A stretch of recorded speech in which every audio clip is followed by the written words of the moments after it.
The African American Legend series highlights the accomplishments of blacks in areas as varied as politics, sports, aviation, business, literature, education, and religion. We will explore how African Americans have succeeded in areas where they had been previously excluded because of segregation, racism, and lack of opportunity. I'm your host, Dr. Roscoe C. Brown, Jr., and with us today is Dr. Edison Jackson, president of Medgar Evers College of the great city University of New York. How you doing, Edison? I'm doing great. Good. You're doing great. Well, Medgar Evers has come a long way. Yes, it has. I remember when Medgar Evers was founded. Yes. I remember some of the controversies. Yes. I remember the leadership changes. Yes. And you have been there for 18 years. 18 wonderful years. Congratulations. Thank you. Wonderful, truculent, frustrating, encouraging years. Absolutely. All of that. Having been a president myself, I know Yes. what you've gone through. Yes. Now, one of the things that I know you're very proud of is the Black Male Initiative. Yes. At Medgar Evers College. Could you tell us something about that initiative? Yes, let me just kind of put it in a context. Several years ago, I had been looking at our enrollment statistics, and every year I was seeing the number of black males enrolling decreasing. And then my concern was what's going to happen to our community, our family, if there are not eligible black males who have education, who can provide reasonable economic security for themselves and their families. So as I began to look at that, I decided that since I am a president, I could try to do something about that. And so what I decided to do was to create a center that would be devoted to recruiting black males from our community to come to Medgar Evers College, and then at the same time, once they got there, to have a support structure in place so that they will survive this. One thing to get them in, is another thing to keep them once you get them in. And so we began that process. I hired a director from within the college to lead that effort. Now, what I decided to do was while we were recruiting adult black males to come into Medgar Evers, we decided we also going to try to figure out how we increase those coming through the pipeline, because otherwise, if we don't deal with both of those points of entry, we would end up just dealing with those who escaped, if you will, and finished high school or got a GED and etc. So we started this initiative with no funds, external funds, but those that I could find within the institution. And I started that process also because I did not want to just start a program and have to rely on external funding, and when that funding no longer was in existence, then the program goes away. So I want to institutionalize our effort. Now, I will tell you that it was a challenge. When I at the State of the College address with my faculty, I indicated that I wanted to start this initiative, and I got some flack from the internal constituency in terms of, why are you doing this? Why are you taking on this initiative? Well, and I said, let's be real about this. I said that if we don't increase the number of black males enrolling at Medgar Evers College, will your daughters have find a suitable mate, if you want to be real personal about this? And I said, look at all these successful black women who are enrolled here at Medgar Evers. And I said, if they can't find suitable mates, and I said in colleges and generally, people, sometimes you'll find your mate in college. So we want to increase the pool.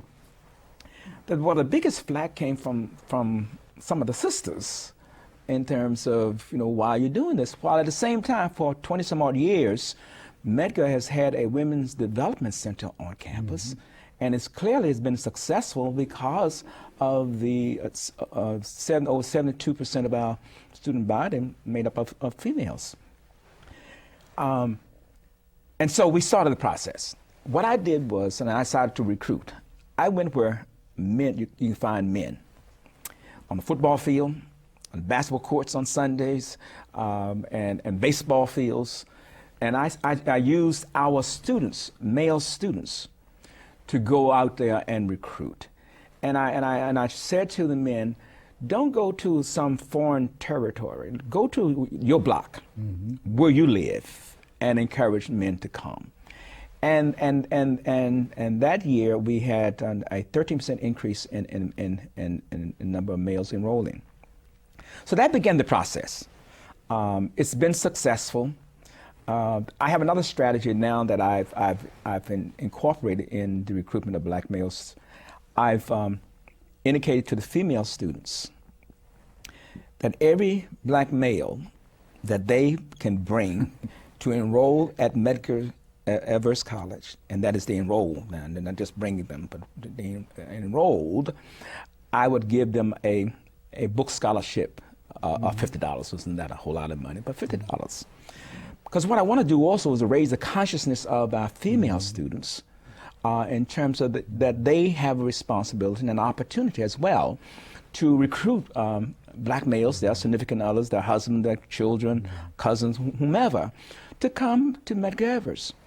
What has happened now is people in the community are calling me up saying, I got a son and he's not really on the straight and narrow. Would you take him and help him to get on the straight and narrow, if you will? And because I have a center, and because I use our juniors and senior male students as mentors, and so they become the extension of the center and work with our young, our students, male students who come into the college. So every male student has a counselor and or an upper class male student.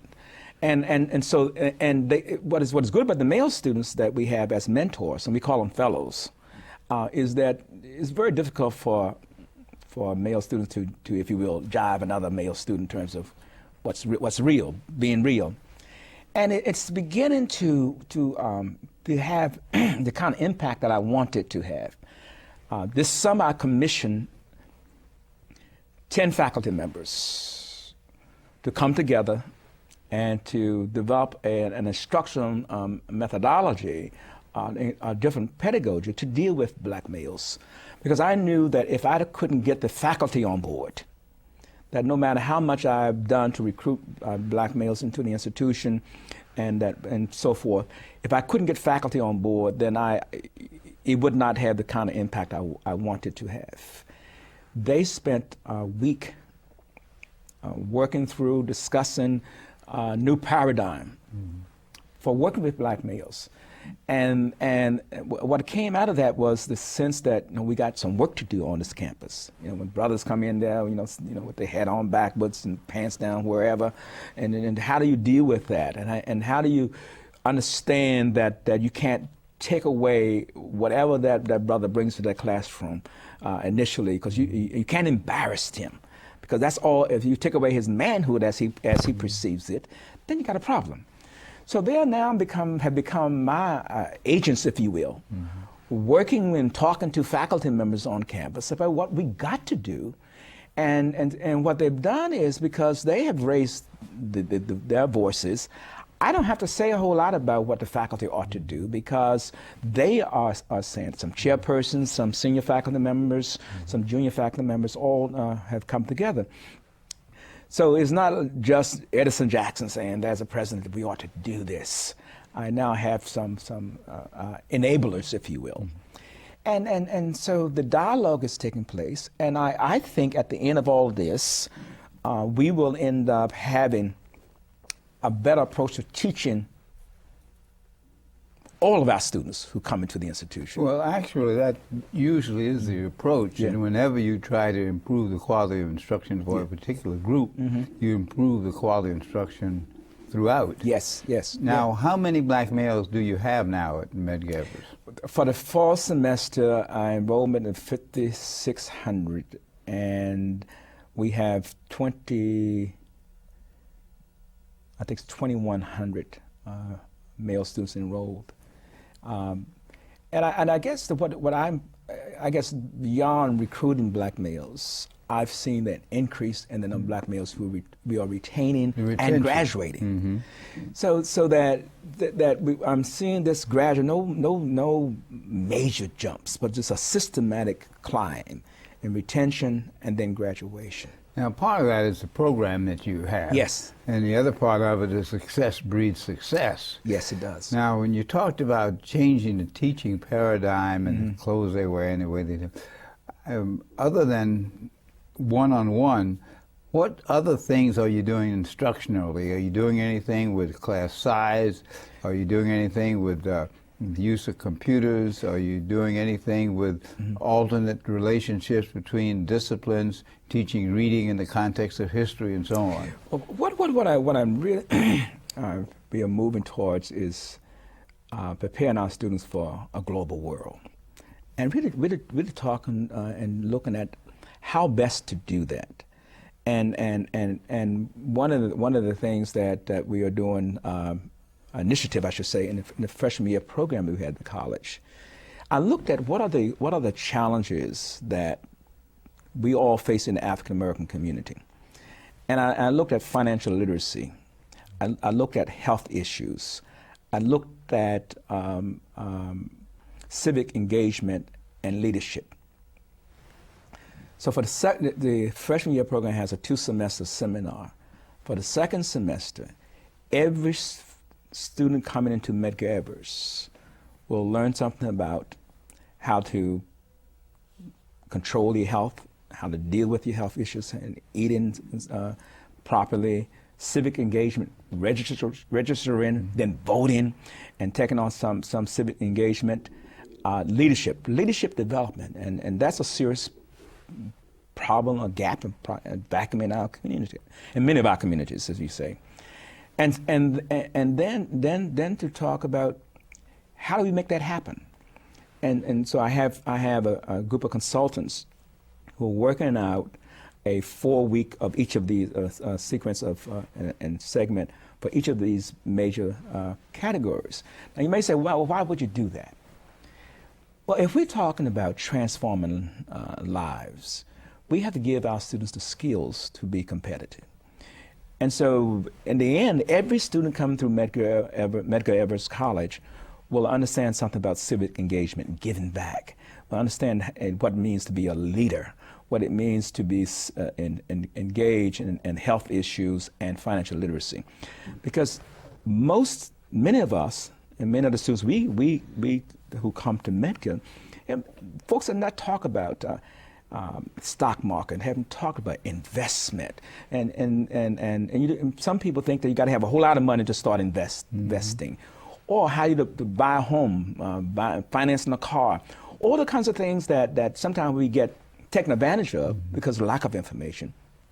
My own sense is because we have a significant number of our students who are mature adults and they have families, that they will be able to help their children to come to understand what it is to be, to have some financial fluency, civic engagement and leadership and health issues.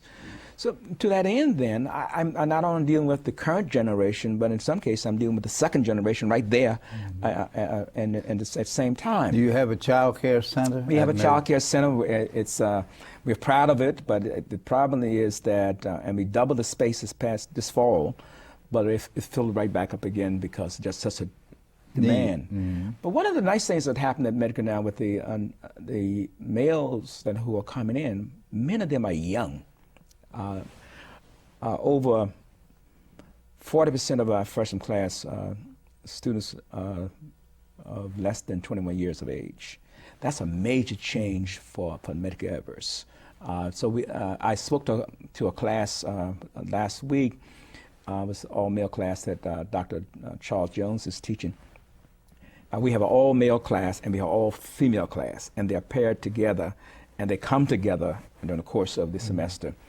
But I walked into the classroom because they want to see the president. They said, we want to see this man called Edison Jackson. So they sent me an email thinking that I would not respond to the email, and I did, and that blew the socks off of them because, in terms of just that fact that I would take some time to respond to the email. So I went to the class. There was not one young man in the class over 20 years old.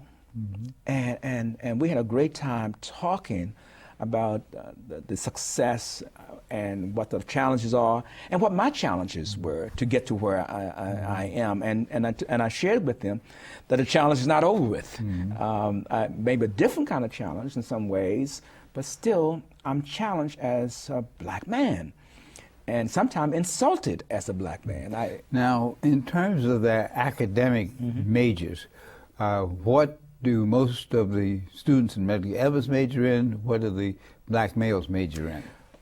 Most of most of the students major in the sciences, interesting enough, in math, biology, computer science, environmental science, and we have also a large number of students who want to go into the allied health, the nursing programs. Business is second in terms of actual numbers. Most of a significant number of the male students are majoring in the sciences, which is really well, the science, of course, is very demanding, particularly in quantitative. Now, if you take some of these people who have not done well in high school, what do you do to bring them up so that they can compete in the sciences? Well, I'm glad you asked that question because Medgar, when the university changed its admission standards, was allowed to continue to have, if you will, open admissions because we offer both the associate and the baccalaureate degree. And to that end, then, we could invite in and admit students who did not meet the normal baccalaureate degree standards. And so we have what I call an academic foundations department that offers remediation for those students and repair work for those students who have not met the college level requirements. And what I found is that students have such hidden talents that have not been allowed to flourish and develop during their K-12 experience. But they come into Medgar, do exceptionally well, and then pass the CUNY exams, and many of them some of them go into mathematics, a lot go into biology, into environmental science, into business administration, accounting, and computer information systems. And so we are able to raise their skill level, then allow them to move. They are ready then to move into the college mainstream because they met all the CUNY admission standards for admissions. So that I don't know where we would be if Medgar did not have the support systems and the remedial work. Correct. Yeah. And we invested quite a bit of money in that area, but it's a good investment. We have garnered a lot of success. And in terms of our biology program, we can basically tell any student that you got a 90% chance of getting into medical school when you finish our program. Is that really true? That's true. You say 90% chance of getting into medical school or graduating if they get into medical school? No. Well, after you graduate, I should say. You got to graduate. That's exactly the point. Good point. Now, what about students who dropped out and then are coming back? A number, you mentioned earlier, a number fall out. What do you do in terms of reentry? Well, there are several strategies that I put in place. One, every time a student drops out, we communicate with him or her, either by phone or by letter. Communicate with them, either by phone or by letter. Okay. And we ask them what happened, can we be helpful, and when would you like to return to Medgar Evers? Invariably, we get a response from them saying, wow, you mean you miss me, you know I'm not there? And secondly, before I instituted this strategy, students would come back in with some of the same problems that pushed them out. So what I've done now is to create an office that works with readmitted students. And so that hopefully we can eradicate or help them to adjust and to not make the same. Well, what do you do? For example, if a student fell out because she was poor in certain academic things, what do you do to we bring them along? We try to figure out first what's if there's a financial issue. So and if it is, sometimes I give extra scholarship, or we try to figure out repackaging financial aid. Sometimes it's a child care issue, so we work out with our child care center. In other cases that we just have to put, I have a course that I call called the AIM course. Don't ask me what it means now, but it was designed for students who dropped out and now to come back. So they are now tied to a faculty member who works with them on a regular basis, on a weekly basis, and they must stay in that course for 2 semesters. And so we give them the kind of support, and they have a chance to talk about the issues that they are confronted with and why they may have not been as successful. We forced them to go to tutoring if that was the problem for them, so they can't stay at the college. In fact, they do a contract. Whatever the issues were, then you have to fulfill that contract. And if you don't, we say goodbye. Not at the end of the semester, goodbye. Because if we don't appear to be serious and we aren't serious, then students will come back and do the same thing. Well, do these courses count for credit? Not the AIM course. No, it's that's an orientation counseling. It's a way of holding them and having some control over what they are doing. Well, what kind of courses would you put them in for credit? Oh, they would those students who kind of dropped out. They more often than not have met all the admissions requirements. It's just that for whatever reason, and they're taking college level work. But in some cases, they haven't done very well with that for a whole host of reasons, and time management, whole life change, job change, in terms of from working from day to evening. I mean, when I went to college, all I had to do was study. I didn't have to work. I didn't have to do anything but just go to college. Today is different. Right. Today is different. Now, when you look at our students, the many issues that they have to deal with, sometimes you wonder, how do they make it in terms of all the challenges they have to deal with? But they do. They learn how to prioritize. They learn how to negotiate the system in a better way. And to that end, then they become better students and better citizens and better moms and dads because they've learned how to restructure their lives. Now, Medgar Evers, as I said, has a long tradition. Started in 1969, I believe it was. Yes. What's happening now at Medgar Evers? What are some things you're looking at toward the future? Well, I'm proud to say that Medgar Evers College is fast becoming a college of choice. And I say, here's what I mean. One, in terms of the admissions, over 65% of our students who come to Medgar Evers chose Medgar as their first choice. You know, the university has a multi-admission process. You can 1, 2, and 3. In terms of selection. And most of your students from Brooklyn? Most of them from Brooklyn. Yeah. But an interesting and significant number from Queens. I don't know why they come from Bronx to Medgar Evers and Staten Island. I think because some of them work in the area, so it's easy for them just to come to Medgar. So that to me is important. Second, the demographic profile, and that is we're getting more students who are not on financial aid. Parents have some level of some resources to finance their education. What about the ethnic profile? It's 90% African descent.